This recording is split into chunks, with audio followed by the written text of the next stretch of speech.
Hi, Mike Sears here, and this is my story number 14. Mr. Kearns, the principal of Hurstville South Primary School, came into our room. There were two final year boys' classes at the school. The A class for the smart kids and the B class for the other kids. I was in the B class. Mr. Kearns sat in a chair out the front by the blackboard, and he said, "You will all be going to high school next year. Most of you will go to Hurstville Boys High School because that is your in-area school. Some of you may decide to go to Blakehurst High School. That is a co-ed school, meaning boys and girls attend. There is another school, Sydney Technical Boys High School. Now that is a selective school, and you can only attend that school if you are selected, and they select on the basis of your academic performance. And as you are all in the B class, I don't expect that there will be any interest from any of you." But it was of interest to me. That is where my brother Peter went. You remember I talked about Peter in my story number 5. He was my clever big brother. In fact, people called him academically gifted, a gifted child. When he was going into 5th class at the primary school that I was at, they asked him to go to another school, the Opportunity School, a school that focused on academically gifted children and gave them opportunities to excel. And of course, when he went to high school, he was selected to go to the Sydney Technical Boys High School. I wanted to go there too. I didn't want my parents to think that, well, I was the dumb one. Mr. Kearns asked us to come up and take the application form to the high school that we wanted to attend when he called out our names. As expected, almost all the boys asked for the Hurstville Boys High School application form. But when my name was called, I asked for the Sydney Technical Boys High School form. Mr. Kearns paused. He looked at me and he said, "You're wasting everyone's time, Sears." But I kept my hand outstretched, and so he gave me the application form for Sydney Tech High School. My friends thought he'd been a bit rude. I just hoped that by some miracle I would be let in. My parents filled in the form for me, and my mum said that she would pray that I would get in.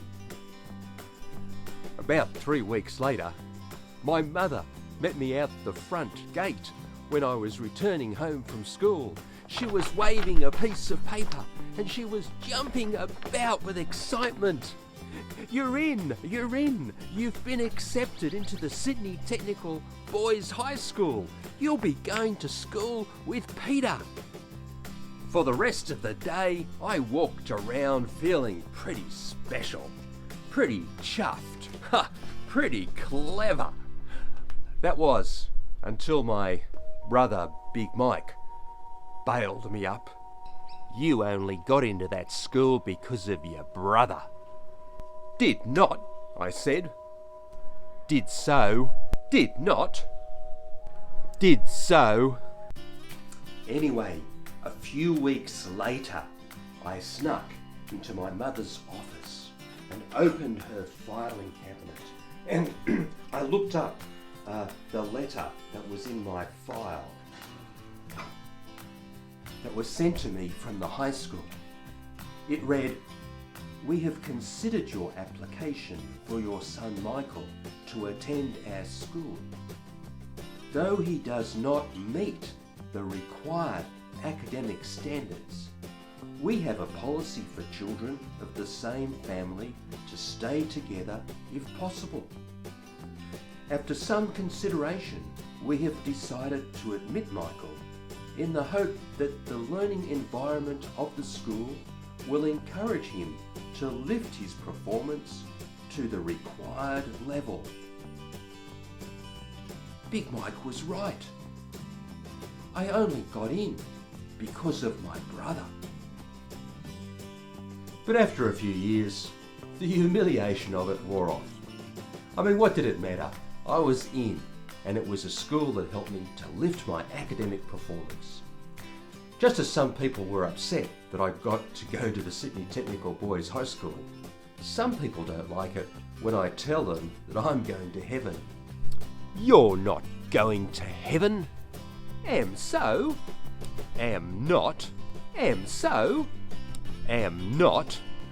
What makes you think that you are good enough to go to heaven, they say.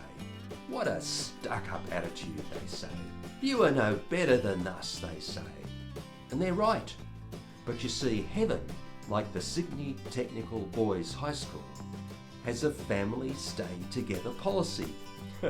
When I became a Christian, I was adopted into God's family. In a sense, Jesus is my big brother. I certainly don't have the moral attributes that will get me in, but he does. And it's purely because of him that I will be accepted into God's heaven. The Bible says God saved you through faith as an act of kindness. You had nothing to do with it. Being saved is a gift from God. A gift from God. Seems like my brother and I are both gifted children. Not fair, you say? Well, you are just as able to accept his invitation to join his family too. You just have to turn from your life now, follow Jesus, and make God the boss. Then you can get in too. God bless you. See you for story number 15.